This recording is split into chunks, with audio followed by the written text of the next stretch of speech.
bees aren't just insects. In ancient Egypt, they were born from the tears of the sun god and symbolized the pharaoh's power over life and death. In Greek mystery schools, priestesses called melissae, literally bees, guided souls through the underworld. In Freemasonry, the beehive represents the industry that builds civilization, and in Bugonia, they survive after the apocalypse when all humans have been wiped out. Today, we're breaking down the occult meaning of bees, from sacred geometry to alchemy to the ancient ritual that gives this film its name. Because when aliens judge humanity and decide we've failed, they don't kill the bees, they kill us. If you're here, you're not looking for surface-level film analysis. You want the deep stuff, the occult, the esoteric, the hidden. Subscribe to Occult Cinema and join the seekers as I break down all this and more. The Tears of Ra, Egyptian Origins. Bugonia opens with footage of bees pollinating flowers, close-ups of their fuzzy bodies covered in pollen, moving from bloom to bloom, sustaining life. It's beautiful, meditative, and it's the first clue that this film isn't really about aliens or conspiracy theories. It's about the bees. In ancient Egypt, bees were sacred. According to mythology, they were born from the tears of Ra, the sun god. When Ra wept, his tears fell to earth and transformed into bees. This wasn't just a poetic image, it was cosmology. Bees were divine creatures, connected directly to the source of all life. The bee hieroglyph, a simple, elegant symbol, represented the pharaoh of Lower Egypt. To wear the bee was to claim divine authority. To control the bees was to control life itself. Honey was used in religious offerings, in mummification, in medicine. It was the substance of immortality, the food that never spoiled. Bees were associated with resurrection, with the cycle of death and rebirth, with the eternal return. In Bugonia, Michelle Fuller is the Andromedan Empress, not just an alien, the leader, the queen. And like the ancient pharaohs who wore the bee symbol, she holds the power of life and death over an entire species. Teddy keeps bees in his garden. He tends the hives. He understands on some level that these creatures are sacred, that they represent something humanity has lost: order, purpose, collective care. The bees are born from the tears of the gods, and when the gods weep for humanity, the bees remain. Greek priestesses, the melissae. The ancient Greeks had a word for bee, melissa. It also meant honey. And it was the title given to the priestesses of Demeter and Persephone, the goddesses of agriculture and the underworld. These priestesses, the melissae, served at the Eleusinian Mysteries, one of the most important secret religious rites in the ancient world. The mysteries were about death and rebirth, about descending into the underworld and returning transformed. The melissae were guides. They led initiates through the ritual death, through the darkness, and back into the light. They were chaste, pure, devoted. They fed the infant Zeus with honey when he was hidden in a cave, saving him from his father Kronos. They were the nurturers of gods. Bees, in Greek thought, were creatures that moved between worlds. They lived in hives, dark, enclosed spaces like tombs or wombs. They emerged into the light to gather nectar. They returned to the darkness to create honey. Life and death, light and shadow, the eternal cycle. When Michelle finally returns to the mothership and makes her decision, she's been transformed by her time on Earth. She's seen the beauty and the horror. She's felt human emotions. She's become, in a way, corrupted. But the bees haven't changed. They're still doing what they've always done: pollinating, building, and sustaining life. The melissae guided souls through death and rebirth. The bees in Bugonia do the same. They witness humanity's death, and they survive into the new world. The Masonic beehive, industry and order. In Freemasonic symbolism, the beehive is the emblem of industry, of productive labor, of the idea that every member of society has a role to play, and that individual effort contributes to the collective good. Freemasons are taught to use their time wisely, to not be drones, lazy, unproductive members who take without giving. They're taught to be like worker bees, to labor for the hive, to build something greater than themselves. The beehive represents order, hierarchy, cooperation. Every bee knows its role. The queen lays eggs, the workers gather nectar, build comb, tend the young. The drones exist only to mate with the queen, and then they die. There's no confusion, no rebellion, no selfishness. It's a perfect society. At least that's the ideal. In Bugonia, humanity has failed to be industrious. We've become the drones in the worst sense, consuming without creating, taking without giving. We've built a society based on greed, competition, and exploitation. Michelle works for a pharmaceutical company. She's part of the system that poisons the earth, that prioritizes profit over life. Teddy, meanwhile, keeps bees. He tends them. He understands, maybe unconsciously, that the hive represents something humanity has lost. The Andromedans created humans to be like bees, cooperative, selfless, working together for the good of the colony. But somewhere along the way, humans developed the aggressive gene. We became competitive instead of cooperative, violent instead of peaceful, individualistic instead of collective. We stopped being bees. We became something else, something broken. And when Michelle looks at Teddy's hives, she sees what humanity was supposed to be. She sees the order, the industry, the beauty of creatures working in harmony, and then she looks at the humans, fighting, polluting, destroying, and she makes her choice. The Masonic beehive teaches that civilization is built through collective effort. Bugonia shows us what happens when that effort fails, when the hive collapses, when the workers stop working and the drones take over. The bees keep building. Humanity crumbles. Sacred geometry, the hexagon. Look closely at a honeycomb. Really look at it. Every cell is a perfect hexagon, 6 sides, 6 angles, no gaps, no wasted space. It's the most efficient structure in nature. Bees don't learn this. They don't study geometry. They just know. It's encoded in them. The hexagon is the divine blueprint, and bees build it instinctively.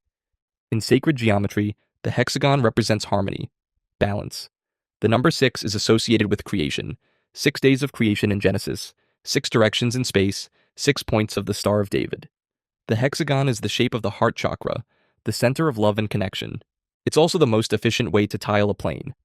Mathematicians call it the honeycomb conjecture. For centuries, they suspected that hexagons were the optimal shape for dividing space with the least perimeter. In 1999, they finally proved it. The bees knew all along. This is what sacred geometry is about. The idea that certain shapes, certain patterns, are woven into the fabric of reality. That the universe has a structure, a language, and that language is geometric. Bees speak that language. They build it. They live inside it. Humans, on the other hand, build chaos. Our cities are sprawling, inefficient, and ugly.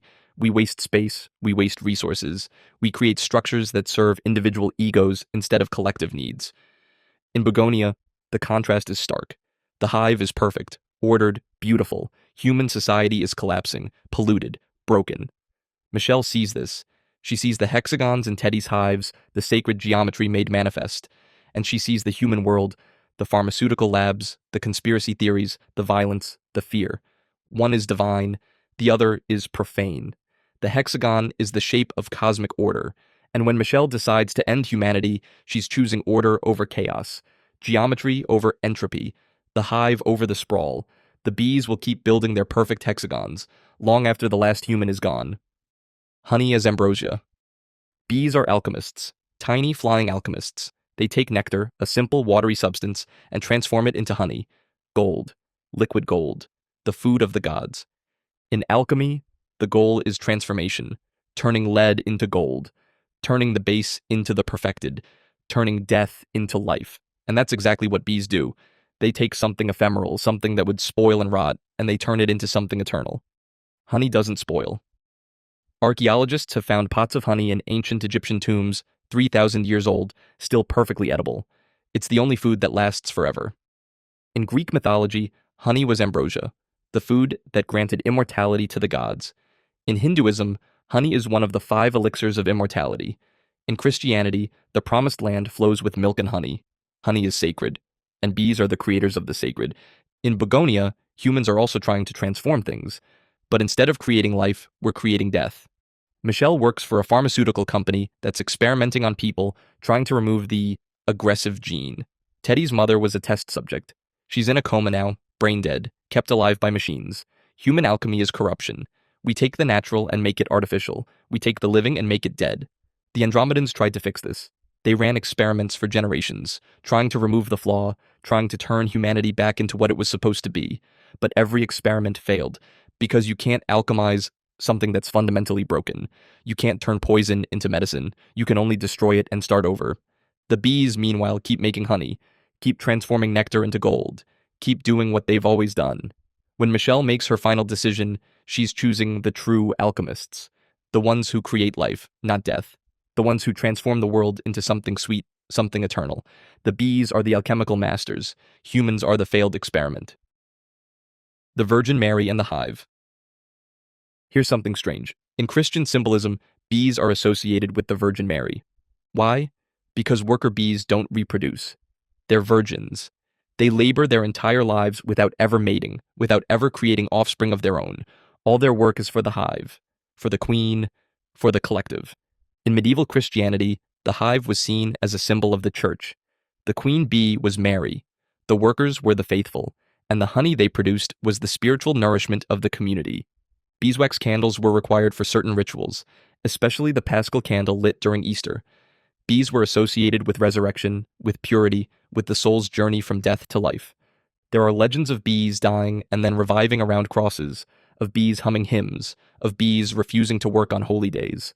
Whether or not you believe these stories, they reveal something important.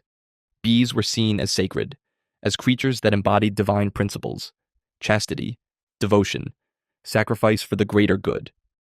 In Bugonia, Michelle is the queen, the empress, the divine feminine authority, and like Mary, she's pure, at least at first.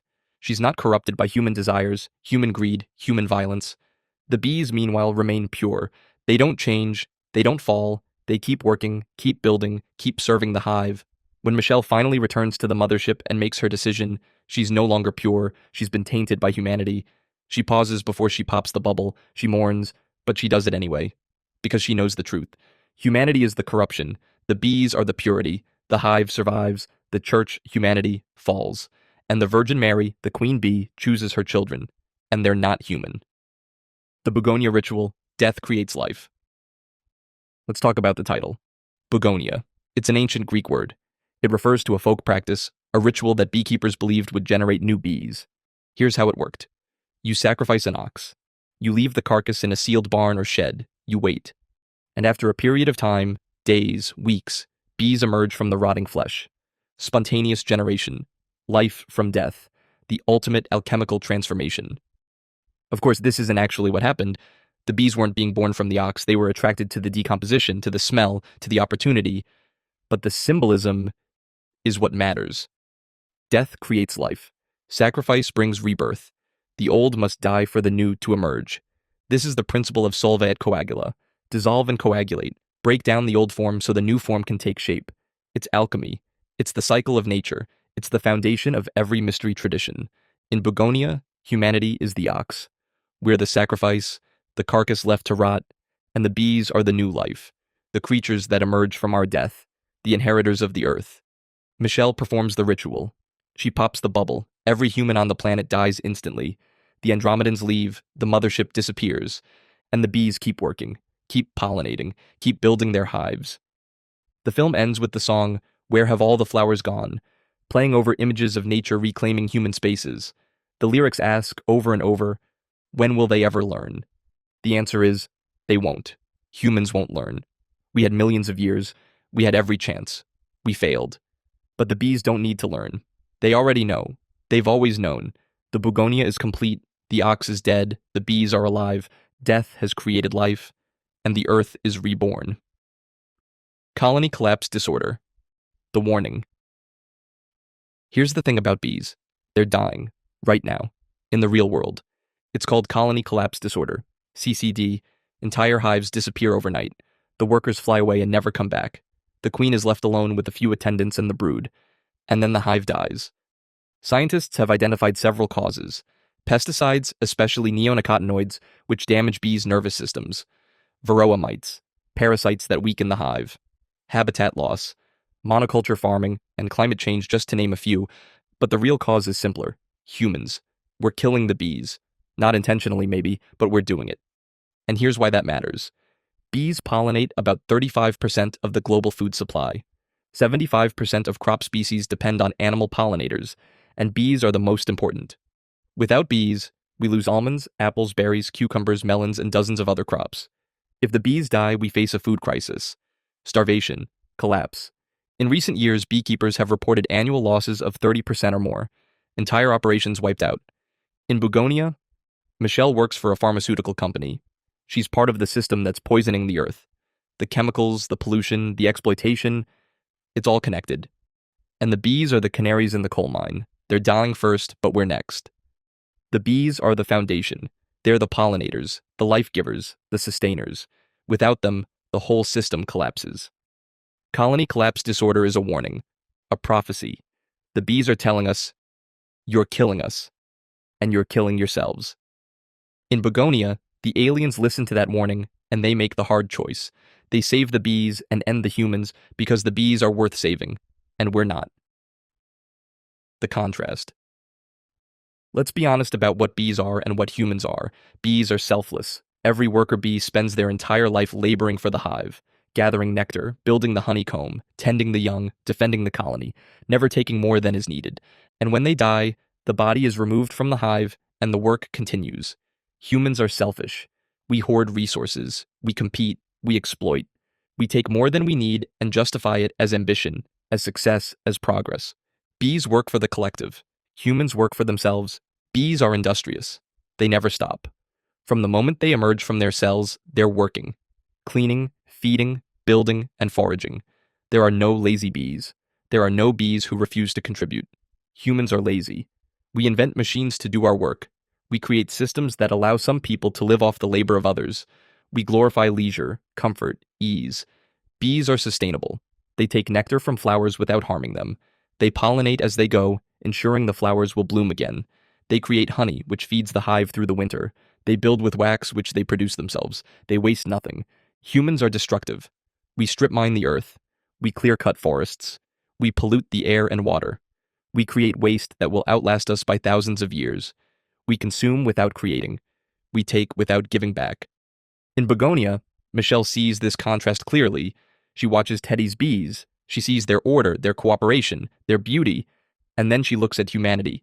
The wars, the pollution, the greed, the cruelty. She says it herself. Bees are Earth's most admirable creation. Not humans. Bees. The Andromedans created humanity in their image. They wanted us to be like them. Peaceful, cooperative, advanced. But the aggressive gene changed everything. We became violent, competitive, selfish. We became the opposite of bees. And when Michelle has to choose between saving humanity or letting us die, she thinks about the bees. She thinks about what we were supposed to be and what we became. The bees deserve to inherit the earth. We don't. It's that simple. The meek inherit the earth. The film ends with everyone dead. Teddy, his mother, every human on the planet. Michelle pops the bubble, and it's instant. Painless. Final. The Andromedans leave, the mothership disappears, Earth is silent, and then we see the bees. Still flying, still pollinating, still working. The flowers are blooming, the trees are growing, the world is healing, and over this, we hear the song, Where Have All the Flowers Gone? By Pete Seeger. The song cycles through flowers, young girls, young men, soldiers, graveyards. Each verse asks the same question, when will they ever learn? And the answer in Bugonia is clear. They won't. Humans won't learn. We had millions of years. We had every opportunity. We were given a paradise, and we turned it into a graveyard. But the bees learned.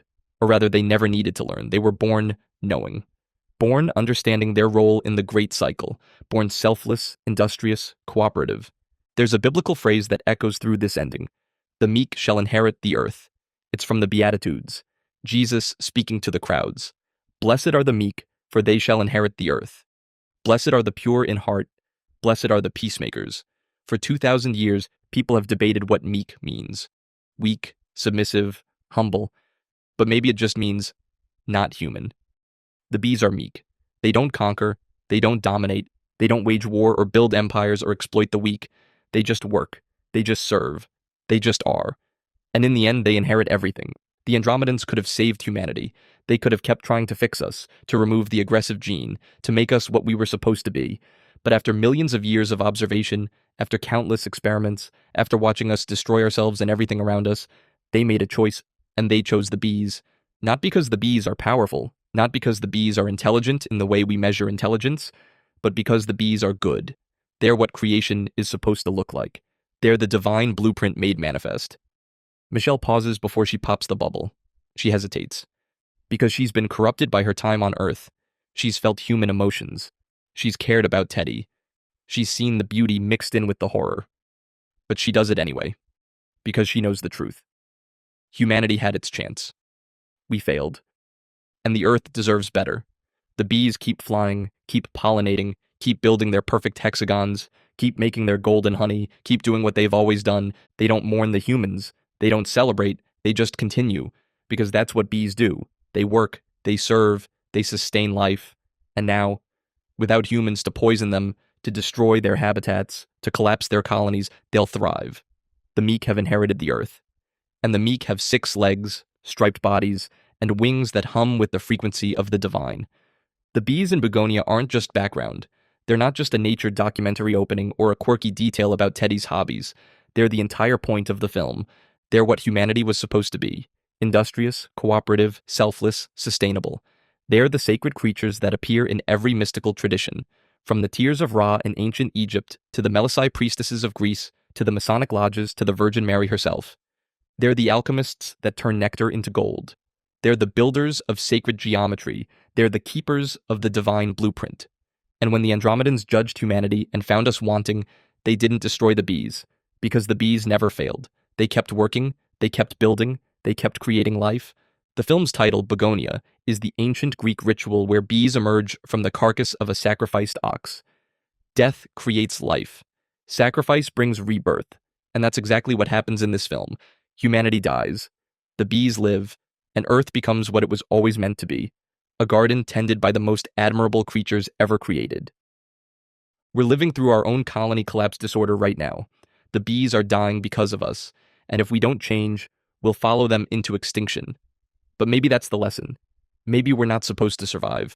Maybe the Earth doesn't need us. Maybe it never did. Maybe the bees were always the chosen ones, and we were just the failed experiment. Subscribe to Occult Cinema for more hidden symbolism in the films you thought you knew. And remember, the meek shall inherit the earth, and the meek have 6 legs and make honey.